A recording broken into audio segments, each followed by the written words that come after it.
Lanjut. Benar.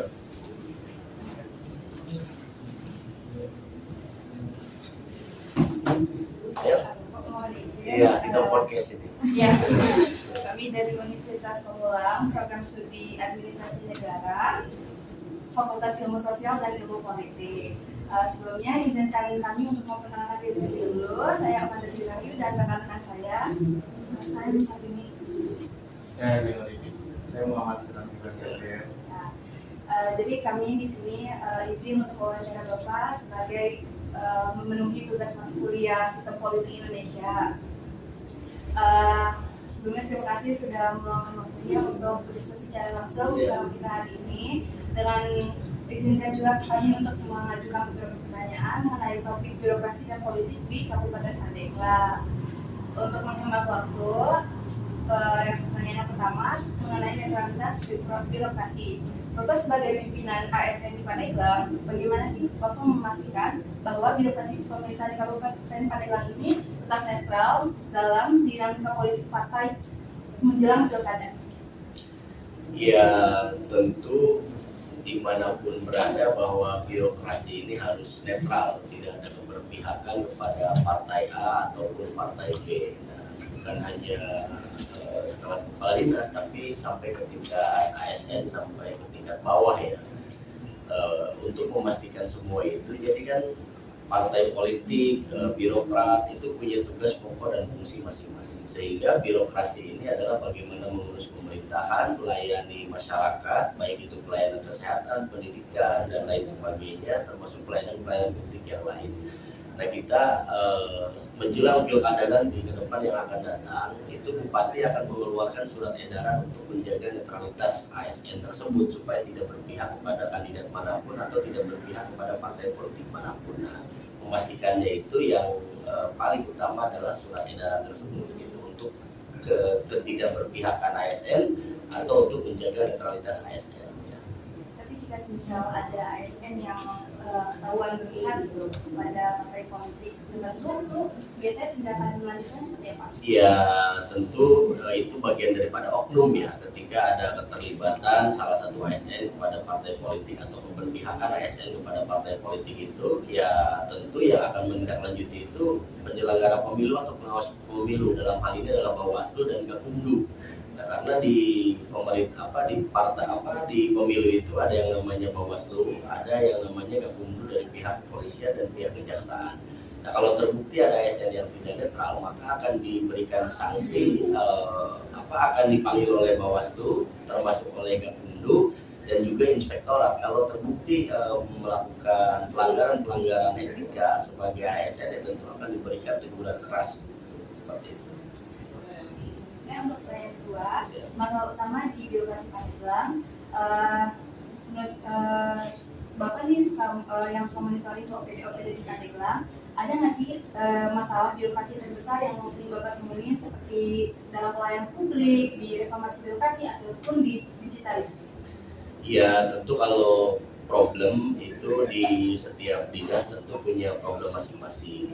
Contoh misalkan di pelayanan administrasi kependudukan atau Disduk Capil yang biasa kenal di Kabupaten Pandeglang. Nah, Disduk Capil ini sekarang terpusat di Kabupaten Pandeglang untuk pencetakan kartu keluarga, untuk pencetakan KTP dan pencetakan akta kelahiran. Nah, kalau dulu kan bisa dicetak di kecamatan, nah, sehingga ini membuat problem. Kebanyakan itu ada penumpukan masyarakat yang akan membuat administrasi kependudukan, sehingga ya ke depan mudah-mudahan ada regulasi dari pemerintah pusat untuk bagaimana kewenangan pembuatan admin ini bisa juga di tingkat kecamatan seperti yang terdahulu, supaya bagaimana bisa melayani masyarakat yang dari daerah selatan supaya tidak terlalu jauh ke Kabupaten Pandeglang. Nah, kalau biasanya setelah long weekend, hari libur panjang, masuk lagi kerja, itu biasanya ada penumpukan masyarakat di administrasi kependudukan atau di Disduk Capil untuk membuat admin itu. Nah, sehingga supaya terurai, ya mudah-mudahan ke depan bisa pelayanan administrasi kependudukan ini sampai ke tingkat kecamatan lagi. Nah, yang kedua misalkan di sektor kesehatan juga ada beberapa kendala yang memang harus segera diselesaikan. Mungkin hanya di dua dinas itu aja ya kaitan dengan pelayanan publik ke masyarakatan seperti itu. Gantian ya, moderator. Ini semester berapa? Semester 2. Oh, baru semester 2. Oke. Ini tugas apa, tugas kelompok? Iya. Oke. Terus selanjutnya ada pertanyaan tentang e-government di Pandeglang ya Pak. Sejauh mana sih peran Bapak mendorong e-government di Pandeglang? Terus program digital apa dari pemerintah Kabupaten Pandeglang yang menjadi prioritas Bapak? Yang pertama terkait government atau pemerintahan ini adalah digitalisasi ya. Yang pertama kita ada yang namanya Didingklik. Didingklik itu adalah layanan administrasi elektronik satu pintu. Nah itu namanya Didingklik. Nanti teman-teman kalau ingin memperdalam Didingklik itu bisa datang ke Mall Pelayanan Publik. Kan kita punya MPP termasuk juga ke Diskominfo. Nah Diskominfo ini yang mengelola Didingklik itu. Jadi kalau ada yang membuat BPJS, kalau ada yang membuat apa namanya tuh, pokoknya kaitan dengan administrasi itu bisa lewat Didingklik, termasuk perizinan, sewa gedung dan lain sebagainya itu bisa lewat satu pintu di Didingklik. Nah, Didingklik ini adalah bagian daripada inovasi pemerintah daerah untuk memberikan kemudahan pelayanan terhadap masyarakat. Seperti itu. Bagaimana kalau misal ada kesenjangan gitu Pak, kayak misalkan di masyarakat itu nggak semuanya bisa mengakses gitu. Ya, nah tentu ini kan dibutuhkan edukasi, dibutuhkan sosialisasi. Di Didingklik itu kan Dewi Inklik, jadi kalau ngeklik itu ya semua apa namanya pelayanan publik itu ada di Didingklik. Nah ini nanti terus bertahap kita sosialisasikan lewat kecamatan, lewat desa, supaya bagaimana publik juga atau masyarakat juga mengetahui cara menggunakan Didingklik ini seperti itu. Selanjutnya ada sistem politik dan pemerintahan daerah nih. Dalam sistem bupati dan wakil bupati, bagaimana pembagian tugas Bapak dengan Ibu Bupati Dewi Setiadi di Pandeglang, terutama saat koordinasi dengan DPRD Pandeglang? Ya tentu tugas dan tanggung jawab ini melekat kepada bupati dan wakil bupati, karena bupati dan wakil bupati itu kan pada saat pencalonan satu paket, satu visi dan satu misi. Ya tentu ini tugas pokok dan fungsinya sebenarnya hampir sama. Artinya bagaimana bisa merealisasikan visi-misi tersebut dan juga bagaimana bisa mengkoordinasikan semua organisasi perangkat daerah termasuk lembaga DPRD itu sendiri. Artinya kalau terkait masalah tugas pokok dan fungsi sebenarnya fleksibel, karena Dewing ini ada satu paket. Dewing ini tidak bisa dipisahkan. Ketika misalkan Ibu Bupati sibuk ya tentu akan diwakilkan oleh wakil bupati. Ketika pun wakil bupati tidak bisa ya tentu akan di handle oleh bupati. Jadi kita koordinasi, kolaborasi dan apa namanya membangun Pandeglang ini secara bersama-sama gitu. Tidak ada secara spesifikasi pemisahan tugas pokok dan fungsi.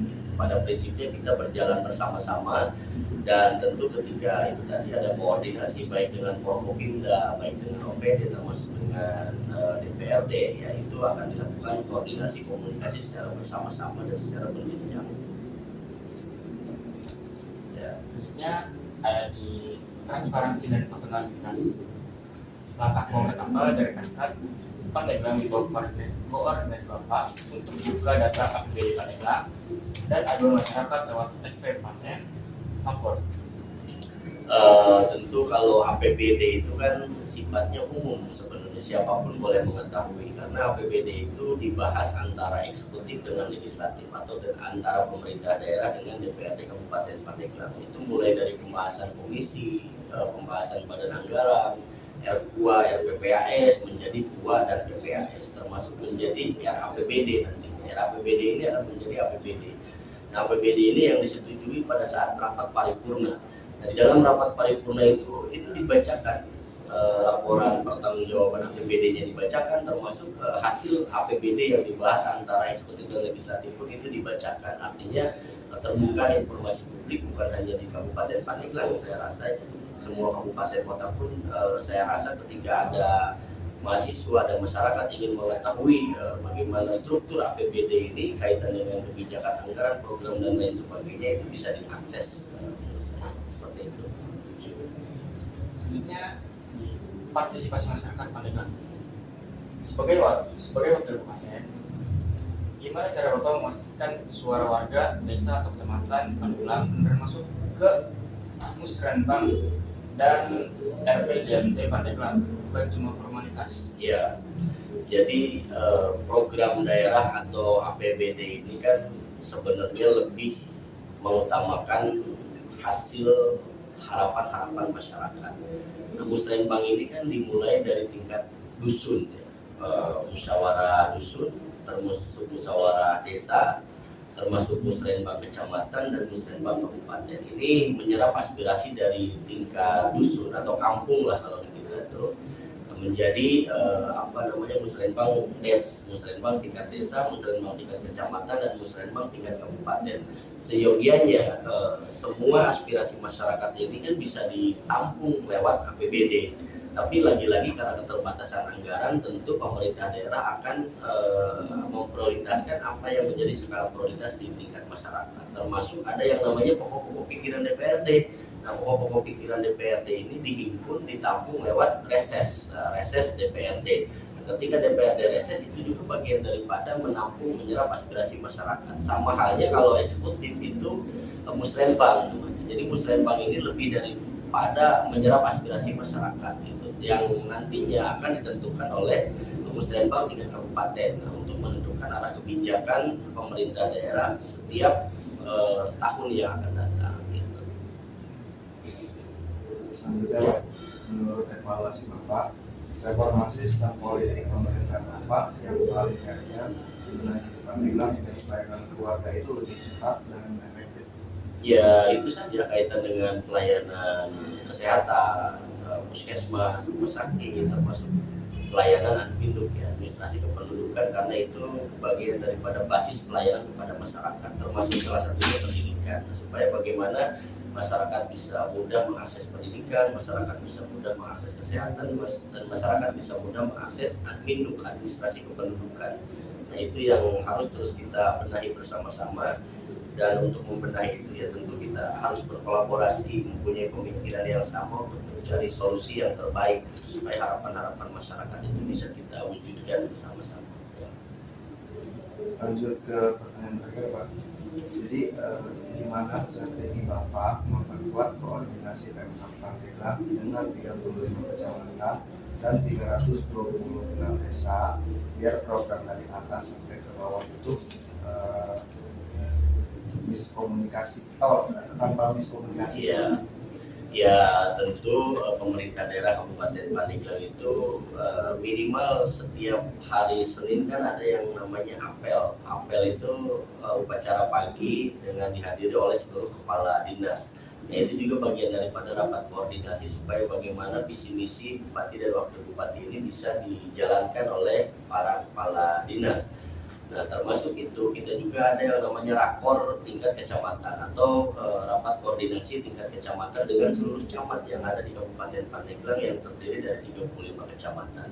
Nah, itu di situ kita menyampaikan misi-misi, menyampaikan gagasan, menyampaikan saran kepada para camat supaya bagaimana camat ini bisa memberikan pelayanan terbaik kepada masyarakat di masing-masing kecamatannya dengan berkoordinasi dengan para kepala desa atau para lurah yang ada di masing-masing kecamatan tersebut, sehingga itu tadi tujuannya supaya bagaimana dari atas sampai ke bawah ini visi-misinya atau arah kebijakan pemerintah ini bisa dikawal sampai ke tingkat desa. Sudah? Mungkin cukup itu saja pertanyaan dari yang kami ajukan. Terima kasih Bapak, terima kasih sekali. Oke, sama-sama. Ya, yang penting kuliahnya semangat. Jangan putus di tengah jalan. Jika ada tugas-tugas diselesaikan, karena nanti yang memimpin Pandeglang kalian. Jadi jangan hanya seremonial, kuliah itu harus didalami. Kalau sekarang kan ditanya tentang ilmu komunikasi apa tadi? Komunikasi publik. Ini jurusan apa? Administrasi negara. Nah, ilmu administrasi negara. Kalau ditanya tentang ilmu administrasi negara hari ini belum bisa menjawab wajar karena masih kuliah. Tapi kalau sudah selesai kuliah, sudah wisuda, ditanya masalah apa yang kita geluti selama study nggak bisa, itu akan menjadi problem, malu. Makanya kuliahnya harus semangat ya. Oke gitu ya. Ya cukup. Ya. Oke, ayo foto. Berdiri apa duduk? Berdiri ya. Wih. Ini matiin dulu kali ya. Iya. Ini ya. Ya.